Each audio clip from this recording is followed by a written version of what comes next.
Welcome to the Mexico Grand Prix. I don't understand why I keep doing these stupid pronunciations, but as you can see, I made a cute little table on what needs to happen this race for me to win the championship. So could quite easily be done, but I'm not going to take anything for granted. It's worth noting that on Mexico, I think the 2-stop and the 1-stop were quite close in terms of time, so I decided I was going to do the 2-stop because it would be more fun. So it means I'm going to be qualifying on the hyper-soft tyres versus Catherine, who I know is doing the 1-stop, who's going to be qualifying the ultra-soft tyres. So it could be actually a real good chance for us to get a good qualifying position for once. Because I've still not started on the front row of the grid and I could win the championship this race, so that'd be quite embarrassing if I win from not even starting from the front row. But yeah, our first hyper-soft lap saw us take provisional pole, and then we went on to set another time, which is another improvement. So still on provisional pole. And now at the end of the session we are going to set our fastest lap of the session, so we're still currently on provisional pole. Further Jobo somehow showing pace in second, and Catherine third on the ultra soft tyres, so that's foreboding to say the least. Coming to here, clipping that apex nicely, getting the car slowed down quite nice, taking these corners nice and slow, slowing fast out as they say. Getting a bit of oversteer on exit, which is not ideal. On my previous lap I did remember I took the middle sector quite cautiously, so I think on this lap I was going to be a bit more aggressive. You can see clipping those apex is very nice here. The car felt very nice around Mexico actually, especially on the hyper-soft tyres, which give you lots of grip. And coming into these corners, going to really push here. Missing, could have taken a bit more curve on the first corner, but carrying in some decent momentum through here. Taking a lot of speed through there, gaining a lot of time, so you can see we left us some time on the board on our last lap there. Now coming to the tricky third sector, this corner is a bit tricky to get the right line through there, maybe taking too much curve, bouncing the car around. But coming around the final corner, it's going to be improvement. I think if we get a good enough exit, here it is by only a few hundredths, but it is going to mean that we get pole position for the start of this race. So getting a pole, so it's kind of a relief to have gotten that. I was quite worried that I was going to win a championship without even starting from the front row.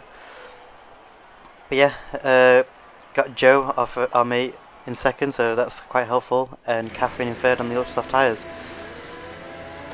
Yeah, can't believe I actually get to lead a formation lap for once. Well, I thought so until Joe just decided to launch it off the start, so I don't get to lead the grid apparently. He did let me through later on though, so that was good. I decided I was going to punch the pack up here, so Catherine's ultra soft tyres would be colder and be harder to heat up, but Joe had other plans and just decided to rear end me, so looks like I got disqualified from the formation lap on the only time I was on pole, so that's great. But here we are then, for the start of the race. 3 lights, 4 lights, 5 lights, what could be a championship winning race. Last away we go, and it's been a decent start. Joe getting an alright start, but I think I'm going to cover the inside now. Oh, looks like I'm going to be fairly uncontested going to turn 1 now. But you see, breaking the Toro Rosso is just, I don't know what the hell he's doing with his life, but that was the stupidest thing ever. Compromised my exit through here, but Joe is not close enough to do anything about it, so we're going to be uncontested. But cutting on to the end of lap 2, you can see Catherine's already got ahead of Joe. His pace at the start of the race wasn't fantastic, it must be said. We are going purple, so trying to make as much of a gap as we can while the hyper soft tyres are still quicker than the ultras, but it's not going to be for long that that's the case. And now you can see on the end of the start of lap 6, Catherine is right behind us. Her pace has been incredible on the ultra soft tyres, regardless of the hypers are wearing. We just fended the inside, but the overspeed means she's going to try and hold it around the outside. We're going to keep it there. And yeah, we're gonna let her through to try and get a better run for here, but unfortunately, a bit of contact saw us not being able to get the run we wanted, and it's going to mean Catherine is going to take the lead of the race, which is unfortunate.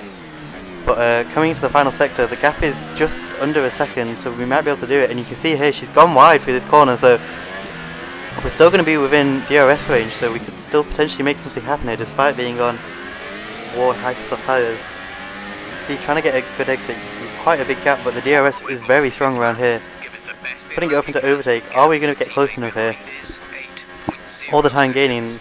See, the speed difference is incredible. Looks like we are going to be close enough to try and make things happen.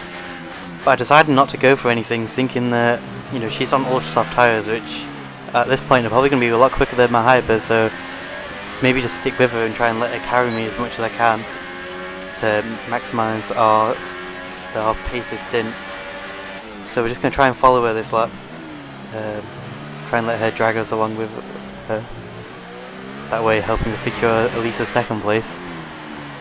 You see she's gone a bit wide in this corner, so her pace isn't, it was weird, she looked like she had a lot of pace at the start, but once she kept getting into the lead she seemed to make a few mistakes. You can see through the wheel sector on less worn tyres she's actually made a bit of a mistake, incredibly, which means that we're going to actually have a really nice run and we're actually going to get past her coming up into the last sector, which yeah, was quite lucky. So at this point I decided, you know, she's not looking incredibly pacey, so why not fight if I can.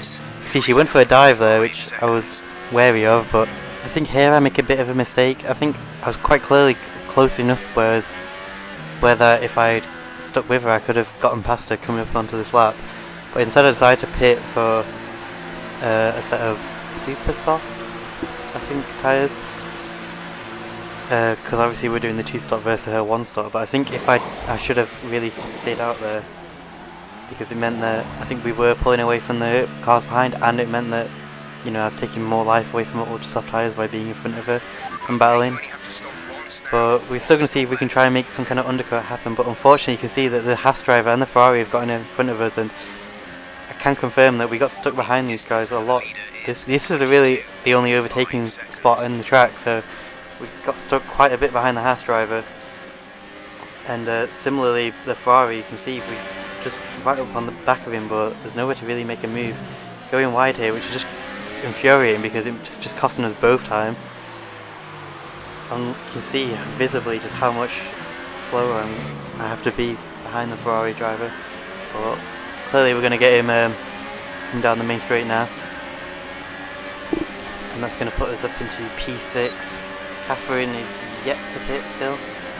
So I don't know, if the undercut might not even happen here, which as you can see on lap 13 it hasn't. She's come out ahead, which is an even bigger gap than where it was when we pitted, which is a shame because I've still got to make another pit stop from here where she doesn't, so it's not looking great for the lead of the race, that's for sure, but I'm going to still try and maintain our composure. You can see on the end of lap 13 our up to temperature super soft tyres have actually given us more grip than her cold super soft tyres, meaning that we are actually within DRS range here and maybe even within striking distance to make something happen. And if we can, we're definitely gonna, because the more life we can take out of her super soft tyres, the more we're gonna catch her at the end of the race. You can see we're gaining here. She's gonna go defensive, so we're gonna look to the outside. Gonna let her go in deep so we can try and maybe get a better run through these sequence of corners to open up our run onto the second straight, which we seem to have done. Getting quite a nice exit. You can see we're gaining here, so she's going to keep defensive again, so we're going to have to swing to the outside again. We're going to try and hold it around the outside, coming to this corner. You see she's leaving us room, and it's side by side, somehow not touching yet. And going side by side still through these sequence corners. It looks like we got the inside, but she's got a really nice exit off from the outside there, and looks like we're going to have to back out because going side by side for there don't think would have really worked, so I decided to stick behind her. But really nice battle there, lots of respect given. You know, she could have easily pushed me off the track at certain points, but she left me room, so that was very nice of her. But yeah, we've been itching for a battle between the two of us for so long. It's crazy that we haven't really had one all season.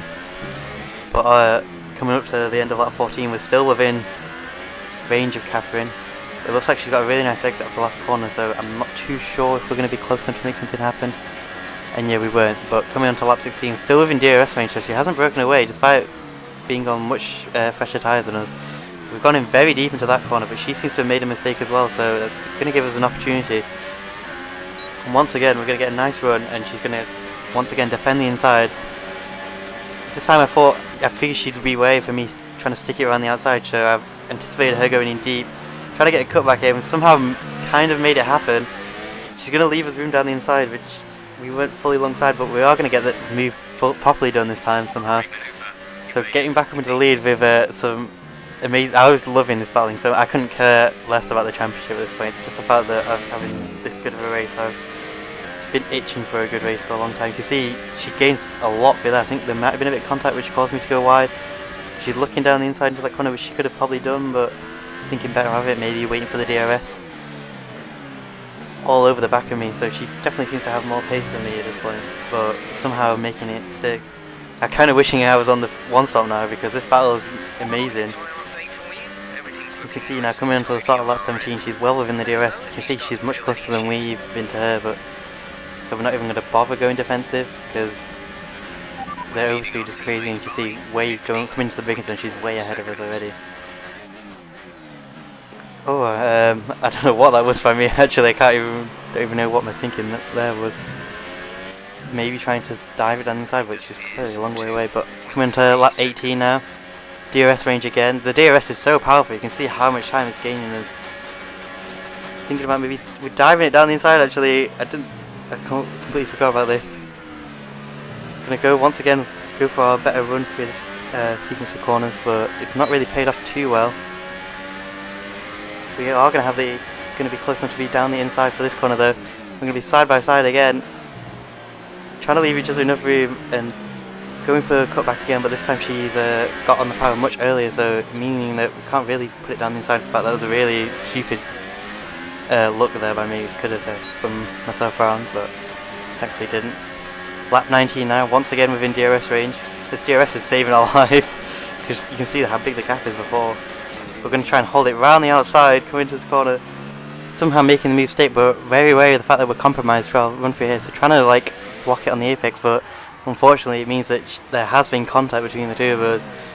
I think her nose got, like, she wasn't anticipating me. I think I tried to keep it slow in the apex so she couldn't get like a cutback on me, but I think it just meant that there was a bit of coming together. Very kindly of her, she did wait, which she probably could have gotten away with saying that was like a decent incident, which I think it might have been, but decided to let me through, so that was very good of her. Unfortunately though, it means that our tyres are absolutely toasted from the spin and really struggling for grip, so that's not ideal at all, unfortunately. You can see here like car seems to be struggling a lot more. In hindsight I probably should have pitted straight away here, but I didn't, and you can see she's right over the back of me coming to this sector. Like, the tyres felt absolutely cooked after that, which is such a shame because it was such a good battle. I was really enjoying it. You see Glaze making a mistake there, so we're going to get a position there, but I don't think we're going to be able to keep capping behind us now with our tyres in the state that they are. Excuse me. Like I said, we really should have just pitted on for new super soft tyres there. I wanted to do an ultra soft run at the end, but yeah, you can see now easily getting past us here, and we're not going to have anything to fight back with, I don't think. And yep, going on to lap 23, we've just been trying to maintain an alright pace, but it's been very hard on the side. You see our teammate Jack there was actually pushing us around the track almost, so yeah, it was very unfortunate that we had that incident. It looked like it was going to be a very comfortable second place, at least for me, and she's gonna win the race maybe, or maybe the other way around. But oh well, I really enjoyed the battling. I wouldn't have changed it. But yeah, obviously a lot of work to do now. I still think I can get up to second maybe. Can see Catherine's got a big gap up from first to second. But obviously got a lot of traffic to get through in P10 at the moment. So got the bit between teeth.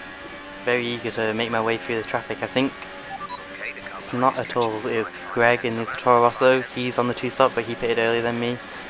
So very aware that he's also going to be a similar freshness of tyres. So I wanted to catch up to him if I could. You can see a gaggle of cars just up ahead in front of Germo. I think that involves the Toro Rosso, and I think that might be net P. So cutting on now to lap 27, within DRS range of Germo in the Ferrari. Are we going to be close enough to make a move here though? We might have a DRS on the car ahead, but we're thinking about it. Are we going to go for a dive? We are going to go for a very ambitious dive. Have made it stick though, getting the position well. You can see here, Greg, who is on the 2-stop on these ultra soft tyres, very much stuck behind Cinema Rage here, so I was very eager to try and get past these guys if I could, because I know that this means a lot. You can see they're going to be going side by side into this corner, so I'm going to try and capitalise on anything that I can.